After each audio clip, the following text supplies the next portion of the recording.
Hello viewers, welcome to ज्ञान कौशल। Next point है साथी संबंधों में विविधता एवं सामाजिक बोध। सबको पता है कि जो साथियों का जो समूह होता है उनमें हर एक चीज़ से भिन्नता होती है, एक समान वो नहीं होते हैं।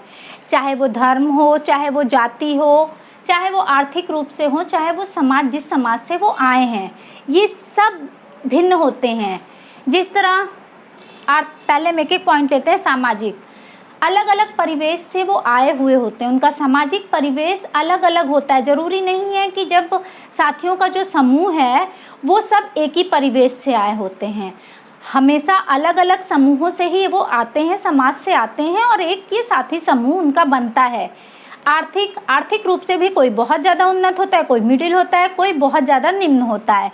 धर्म, कोई हिंदू होता है, कोई मुसलमान, सिख, ईसाई, क्योंकि हम सब जब पढ़ने जाते हैं तो एक ही धर्म के नहीं होते कि इस कॉलेज में बस हिंदू ही आएंगे, इस कॉलेज में केवल मुस्लिम, सिख, ईसाई आएंगे, ऐसा नहीं होता। हर धर्म के आते हैं बच्चे, हर जाति के लोग आते हैं। ये सब गुणों, व्यक्तिगत विभिन्नताओं के गुणों का समावेश होता है साथी समूह में। सभी सदस्यों का आपसी संबंध एक समान नहीं होता है। जैसे उस समूह में 7 लोग हैं तो सातों का ये नहीं है कि सातों एक दूसरे से बिल्कुल बंधे हुए हों, नहीं, उनमें कोई 1-2 में बहुत ज़्यादा बनेंगी, वो बहुत ज़्यादा क्लोज होंगे और बाकी जो 3-4 हैं वो नहीं होंगे, या 2 या 3 का बहुत ज़्यादा बॉन्डिंग होगी और बाकियों की नहीं होगी। तो अलग अलग होता है। नेक्स्ट है शैक्षिक क्षमता। जो वो समूह 10 बच्चों का या 7 बच्चों का है, उनकी शैक्षिक क्षमता भी, कोई बच्चा बहुत ज़्यादा पढ़ता है, कोई बहुत कम पढ़ता है, तो शैक्षिक क्षमता भी अलग अलग होगी। अध्ययन एवं शैक्षिक उपलब्धि भी अलग होगी। यानी बच्चा अध्ययन कर रहा है, कोई बच्चा नहीं कर रहा है, कोई बच्चा कम पढ़ के बहुत अच्छा नंबर पा रहा है, कोई बहुत पढ़ के कम नंबर पा रहा है, तो शैक्षिक उपलब्धि अलग होगी। लेकिन समूह में बच्चों का कार्य ये है कि चाहे वो जितनी भी विविधता हो, लेकिन उस समूह में किसी भी बालक को कोई भी दिक्कत आ रही है तो समूह के सदस्य एकजुट होके उस साथी को उस समस्या से बाहर लेके आए। तो यही है विविधता के बावजूद सामाजिक बोधता का पूरी तरह से ज्ञान बालक को हो कि वो समाज में सकारात्मक वे में उस समूह के साथ रहे।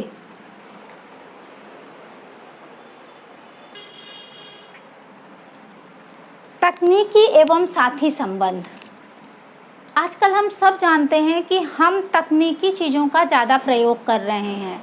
मीन्स पहले वो जो ग्राउंड में जाना, खेलना, बाहर घंटों दोस्तों के साथ टाइम बिताना, अब उसकी जगह ले लिया है फेसबुक, ट्विटर, व्हाट्सअप।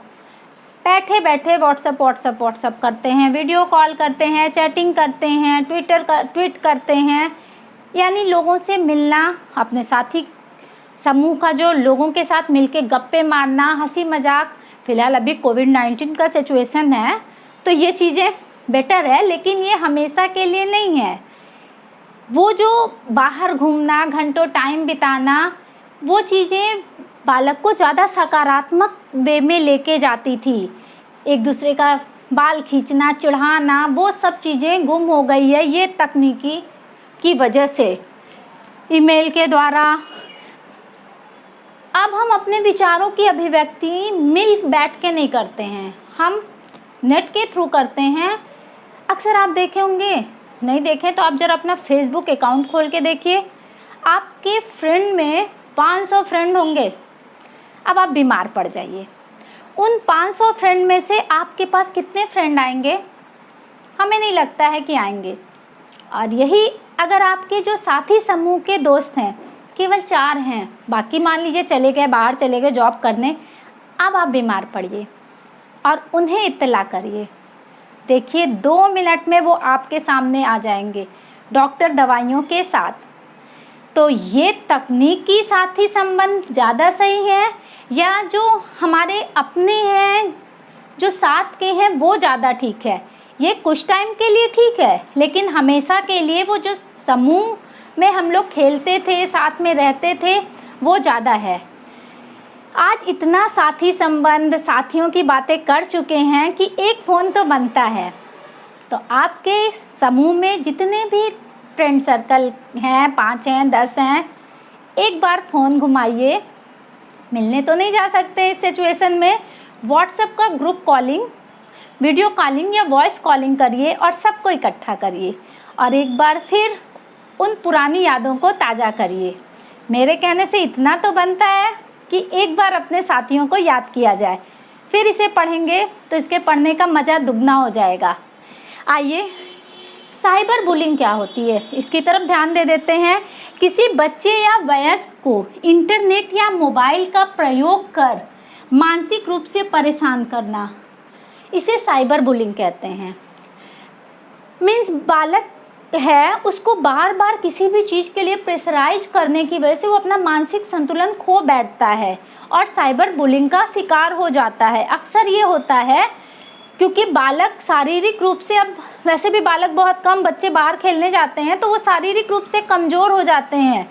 पूरे दिन आप देखेंगे अगर एक घर में 4 सदस्य हैं तो चारों 4 कोने पे बैठ के मोबाइल अपना देख रहे हैं। बच्चा है तो बच्चा बात करने की अपेक्षा मोबाइल ज़्यादा इस्तेमाल करता है। तो आजकल साइबर बुलिंग का ज़्यादा वो बच्चों की मानसिक स्थितियों पे प्रभाव ज़्यादा पड़ रहा है। तो तकनीकी एवं साथी संबंधों का भी प्रभाव अच्छा पड़ता है, सकारात्मक पड़ता है, ये नहीं कह रहे नकारात्मक पड़ता है। जैसे अभी सिचुएशन में इसी का सहारा है अपने दोस्तों के साथ बात करने का, क्योंकि हम जा नहीं सकते इस सिचुएशन में, तो इन्हीं के सहारे हम अपने दोस्तों के से कनेक्ट हो सकते हैं।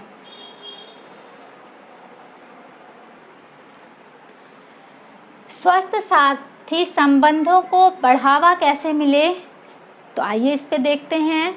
पॉइंट है सहानुभूति, परवाह करना, सहयोग, सामाजिक नियंत्रण आदि सीखने में योगदान दे। यानी बालक जिस साथी समूह में है उनकी परवाह करे, एक दूसरे के प्रति सहानुभूति का व्यवहार, सहयोग का व्यवहार और समाज में रह रहा है उसका नियंत्रण करना सीखे। तो स्वस्थ साथी संबंध वो ऐसे होगा कि केवल बालक से नहीं होगा, अभिभावक भी सक्रिय हों, शिक्षक भी सक्रिय हो, समाज के लोग भी थोड़े सक्रिय हों, तभी हो पाएगा। जैसे अभिभावकों का दायित्व है कि वो अपने बच्चों के साथियों के विषय में जानकारी रखें। बहुत से माँ बाप ऐसे होते हैं कि उन्हें पता ही नहीं होता है कि उनके दोस्त कौन कौन हैं, उनके नाम क्या है, कहाँ वो रहते हैं। तो अभिभावकों का ये दायित्व बनता है कि अपने बच्चों के दोस्तों के बारे में, उनके फैमिली बैकग्राउंड वगैरह के बारे में जानकारी रखें।